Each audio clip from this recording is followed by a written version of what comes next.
전략 포인트 살펴보는 시간입니다. 현물시장 전략부터 들어보겠습니다. 유한타진컨 조병현 연구원과 함께하겠습니다. 연구원님 안녕하세요. 네, 안녕하십니까. 네, 오늘 장 어디에 중심을 두고 보고 계신가요? 예, 아무래도 그 유가의 하락이라든지 어젯밤에 그 그리스 관련해가지고 유로존 마찰 같은 것들이 다시 좀 확대되는 그런 모습들이 나타나다 보니까요.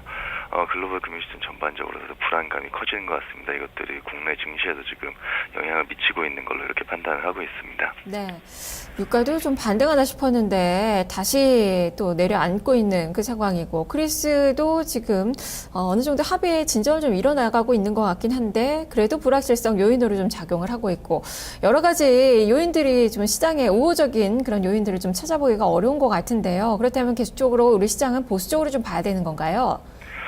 일단 단기적으로 봤을 때는 말씀드린 것처럼 저희 글로벌 금융시장에서 어떤 안전자산에 대한 선호도, 그러니까 우리나라 증시 입장에서는 외국인들의 어떤 매매 방향성에 영향을 줄 수 있는 어떤 변수들이 다소 부정적으로 형성이 되고 있는 상황인 것 같습니다. 거기다가 저희 우리나라랑 뭐 중국같이 이제 중국 문화권에 있는 아시아권 국가들 같은 경우에는 다음 주부터 또 상당히 장기간의 연휴에 들어가게 됩니다. 그러다 보니까 전체적으로 봤을 때 시장 방향성 자체가 이렇게 위쪽으로 강하게 형성되기는 다소 좀 힘든 시점이 아닌가라고 생각을 하고 있고요.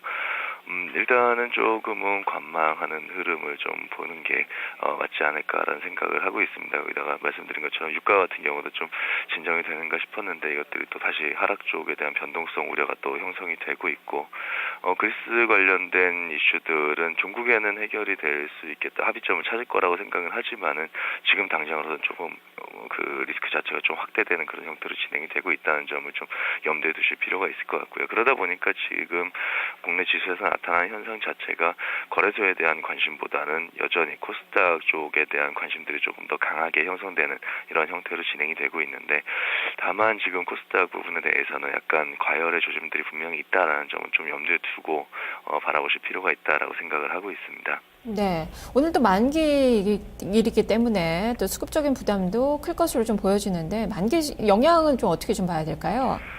저희 쪽에서 파생 담당 연구원의 의견에 따르면 만기 물량 부담 자체는 그게 큰 편은 아니라고 생각을 하고 있습니다.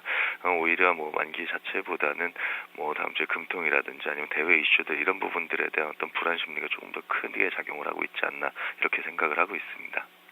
만기의 영향도 있고 말씀해 주셨던 해외 쪽의 불확실성 요인들도 있고 또 금통이나 이런 내부적인 그런 이슈도 있고 그렇기 때문에 코스피보다는 코스닥 쪽으로 여전히 좀 관심이 가고 있는데 말씀해 주셨던 또 과열에 대한 그 문제가 있습니다.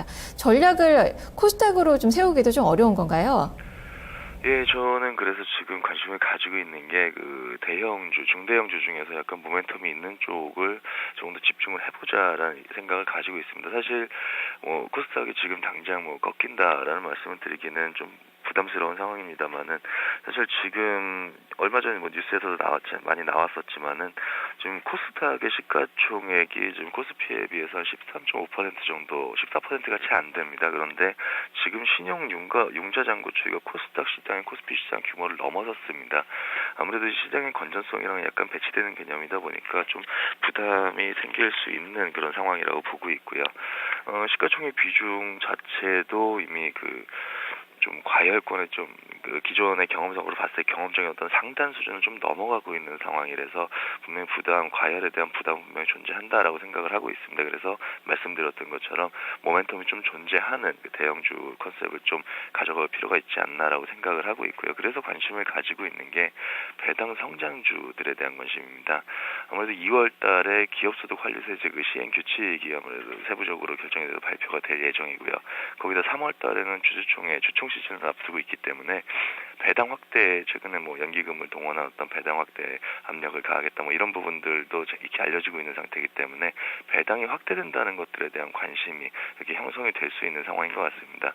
그런 관점에서 보게 되면은 그 거래소에서 작년부터 이제 집계해서 발표하고 있는 배당 성장주 지수라는 것들이 있는데 이 지수를 한번 눈여겨보실 필요가 있을 것 같습니다. 이 지수와 관련해가지고 뭐 구성 종목이라든지 아니면은 관련된 ETF도 출시가 돼 있기 때문에 이런 쪽에 대해서 한 번쯤 관심을 가져보는 것도 나쁘지 않다라는 생각을 가지고 있습니다.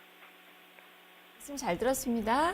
예, 감사합니다. 네, 보다 안전한 그 종목을 투자하자라는 그 관점이네요. 배당 성장주 쪽으로의 전략이 제시가 되고 있습니다. 성장주 이 펀드에 속해 있는 그 종목군들 또 ETF에 속해 있는 그 종목군들 한번 챙겨보시는 전략도 필요할 것 같네요. 자, 지금까지 현물시장의 전략 조병현 연구원과 함께 살펴봤고요. 자, 이어